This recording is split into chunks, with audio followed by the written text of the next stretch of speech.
Assalamualaikum warahmatullahi wabarakatuh. Di sini saya akan memaparkan hasil dari penelitian mini riset saya yang berjudul Analisis Studi Kelayakan Bisnis pada UMKM Mufasalba. Sebelumnya perkenalkan, nama saya Niwarta Kusuma, NIM 1903111000116 dari kelas SKPB. Nah, alasan saya mengambil judul tersebut dengan komoditas dan pada UMKM Mufasalba karena yang pertama, salak merupakan buah yang digemari oleh masyarakat di Kabupaten Bangkalan. Kemudian, Kabupaten Bangkalan merupakan salah satu daerah yang berpotensi untuk budidaya salak. Dan juga salak menjadi salah satu komoditas yang diperhatikan oleh Dinas Pertanian, Tanaman Pangan, Hortikultura, dan Perkebunan Kabupaten Bangkalan. Mengingat daya simpan buah salak sangat rendah sehingga perlu adanya olahan buah salak. Karena faktor tersebut, saya memilih UMKM Mufasalba yang merupakan usaha yang memproduksi olahan buah salak. Berdasarkan pemaparan latar belakang tersebut, perlu adanya penelitian terkait kelayakan usaha UMKM Mufasalba. Maka, rumusan permasalahan pada penelitian ini adalah bagaimana kelayakan bisnis manisan atau setup salak di UMKM Mufasalba yang ditinjau dari aspek-aspek studi kelayakan bisnis. Kemudian dengan itu, tujuan dari penelitian ini untuk mengetahui kelayakan bisnis manisan salak di UMKM Mufasalba yang ditinjau dari aspek-aspek studi kelayakan bisnis. Baik, selanjutnya yaitu tinjauan pustaka. Untuk memperkuat latar belakang dari penelitian ini ditinjau menurut Hafni dan Rozali tahun 2017, usaha mikro kecil menengah memiliki peran penting bagi perekonomian negara. Dalam pembangunan ekonomi negara, usaha kecil terlibat dalam memenuhi konsumsi lokal. Hal tersebut juga sependapat menurut Setyastuti tahun 2018 menyatakan bahwa keberadaan UMKM memiliki pengaruh dan tidak dapat diragukan bagi pembangunan perekonomian negara karena UMKM telah terbukti bahwasannya mampu bertahan dan menjadi penggerak ekonomi khususnya pada saat setelah krisis ekonomi. Kemudian mengapa perlu studi kelayakan bisnis pada sebuah usaha? Ditinjau dari studi pustaka menurut Rahmat Wibowo dan kawan-kawan tahun 2021 bahwa studi kelayakan bisnis merupakan studi yang menilai dan mengkaji atau menganalisis suatu ide usaha apakah layak atau tidak untuk dijalankan. Dalam studi kelayakan bisnis terdapat beberapa aspek yang perlu dinilai, yaitu diantaranya yang pertama yaitu aspek teknis, yang kedua aspek pasar dan pemasaran, yang ketiga yaitu aspek manajemen dan organisasi, yang keempat yaitu aspek lingkungan, yang kelima aspek finansial, yang keenam aspek hukum, dan yang terakhir yaitu aspek sosial, ekonomi, dan budaya.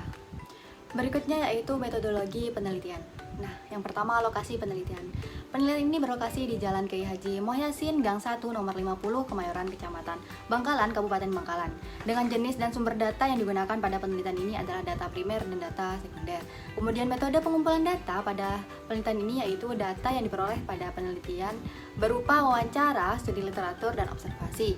Kemudian metode analisis data yang digunakan yaitu menggunakan metode analisis kuantitatif dan kualitatif. Selanjutnya hasil dan pembahasan dari penelitian. Nah, hasil dan pembahasan dari penelitian ini ditinjau dari segala aspek studi kelayakan bisnis. Yang pertama yaitu aspek teknis, di mana pada aspek teknis ini akan ditinjau dari pemilihan lokasi, teknologi, dan layout pada UMKM Mufasalba. Nah, lokasi UMKM Mufasalba di Jalan Kiai Haji Mohyasin, Gang 1, nomor 50, Kemayoran, Kecamatan Bangkalan, Kabupaten Bangkalan. Pemilihan lokasi ini cukup strategis karena tidak jauh dari pusat kota dan dalam memenuhi bahan baku hingga saat ini dapat terpenuhi dari hasil perkebunan pemilik usaha dan juga memperoleh bahan baku dari petani salak serta pasar tradisional. Kemudian sarana prasarana pada usaha ini mudah didapat dan mudah dalam menggunakannya. Sarana dan prasarana inti tersebut yaitu cup seller, mesin pres plastik, kulkas, kompor, rendang besar, dan rendang sedang. Kemudian jenis tata letak atau layout pada UMKM Mufasalba yaitu jenis layout proses, di mana pemilihan tata letak ini berdasarkan fungsi dalam menyusun kegiatan dan perancangan. Tata letak ini sebenarnya fleksibel saja sesuai dengan kenyamanan saat memproduksi olahan manisan salak. Berikutnya aspek pasar dan pemasaran. UMKM Mufasalba memiliki pangsa pasar yang cukup luas di daerah Kabupaten Bangkalan. Pada usaha ini, saluran distribusi tidak terlalu panjang karena produk telah dipasarkan di berbagai toko-toko dan beberapa pelanggan yang berada di Kabupaten Bangkalan. Sehingga dapat dikatakan jalur distribusi pada usaha ini yaitu menyalurkan produk minuman manisan salak kepada agen-agen lalu kepada konsumen, dan konsumen juga dapat membeli secara langsung. Pemilik usaha telah menetapkan harga jual yaitu sebesar 2.500 per pieces. Kemudian harga ini ditetapkan berdasarkan harga grosir di mana konsumen harus membeli dengan jumlah besar minimal 25 pieces. Selanjutnya pada aspek manajerial dan organisasi. Berdasarkan hasil penelitian, tenaga kerja pada usaha ini yaitu lebih kepada swadaya masyarakat. Jumlah tenaga kerja sebanyak 3 orang, namun kegiatan produksi juga dibantu oleh pemilik usaha. Total gaji karyawan pada UMKM tersebut sebesar Rp2.400.000 per bulan. UMKM Avasalba juga memiliki struktur organisasi dan juga pembagian tugas di setiap anggotanya. Kemudian pada aspek lingkungan. Aspek lingkungan di UMKM Avasalba berdasarkan hasil dari penelitian, limbah yang dihasilkan yaitu limbah padat dan limbah cair. Limbah padat yang dihasilkan oleh UMKM ini yaitu biji buah salak, yang kemudian disalurkan pada tempat pembuangan sampah sehingga tidak mencemari lingkungan. Sedangkan limbah cair yang dihasilkan yaitu hasil dari pencucian alat-alat produksi, air sisa pemasakan, dan air sisa dari pembersihan buah salak. Nah, limbah cair pada usaha ini tidak mengandung bahan kimia yang dapat membahayakan lingkungan sehingga dialirkan pada saluran pembuangan. Dapat disimpulkan bahwa aspek lingkungan pada usaha ini layak untuk dilanjutkan. Pembahasan selanjutnya yaitu aspek finansial. Aspek finansial ditinjau dari nilai NPV, IRR, dan NetBC. Berdasarkan pada tabel dapat diketahui bahwa perhitungan dengan tingkat suku bunga 12% diperoleh NPV sebesar Rp21.126.748.092, di mana nilai tersebut bernilai positif sehingga dapat disimpulkan usaha tersebut layak untuk dijalankan. Kemudian IRR yang diperoleh yaitu sebesar 33%, di mana nilai tersebut lebih besar dari tingkat suku bunga sehingga dapat disimpulkan bahwa usaha minuman manisan salak yang diproduksi oleh UMKM Avasalba layak untuk dilanjutkan. Kemudian net BC yang diperoleh pada usaha minuman manisan salak yaitu sebesar 2,46, yaitu lebih besar dari 1, sehingga dapat disimpulkan bahwa usaha yang dijalankan oleh Ibu Yuni Astuti layak untuk dilanjutkan karena nilai net BC pada usahanya lebih dari 1. Pembahasan selanjutnya yaitu aspek hukum.